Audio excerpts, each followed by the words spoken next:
নমস্কার, আমি doctor Saptarshi Haldar, consultant cardiologist of জিল্লান নার্সিং হোম। আজকের আজকের যে বিষয়টি নিয়ে আমরা আলোচনা করব যে বুকের ব্যথা হলে আপনি কখন বুঝবেন যে এটা হার্টের জন্য হচ্ছে না অন্য কোনো কারণে।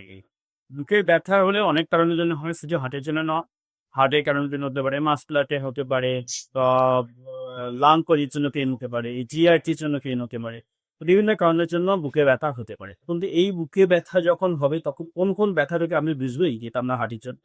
প্রথম যে আমরা ফিচার বলি যে পেশেন্ট এমন ব্যথাটা তার হবে যে সে ডেসক্রাইব করবে যে এটা তার জীবনে এরকম ব্যথা আগে কখনো হয়, এবং ব্যথাটা হবে মনে হবে যে তার বুকের উপর পাথর চেপে দিয়েছে, কেউ কোনো বাড়ি চেপে দিয়েছে, কেউ চেপে ধরেছে, স্কুইজ করছে, তার বুকটাকে স্কুইজ করছে, কেন হচ্ছে কেউ বেল্ট দিয়ে চেপে ধরে আছে, এরকম সে ব্যথা ডেসক্রাইব করবে।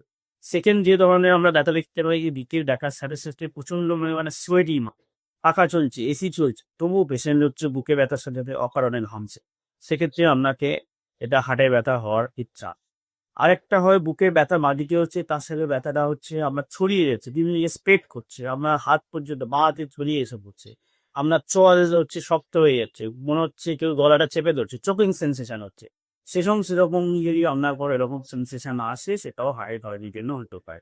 আর হচ্ছে খুব রেয়ার, সেটা হচ্ছে অকারণে আপনার ভমিটিং হচ্ছে, বুকে ব্যথা আর ভমিটিং, সেক্ষেত্রেও আমরা অনেক সময় বুঝি যে এটা হচ্ছে হার্টের কারণের জন্য হতে পারে।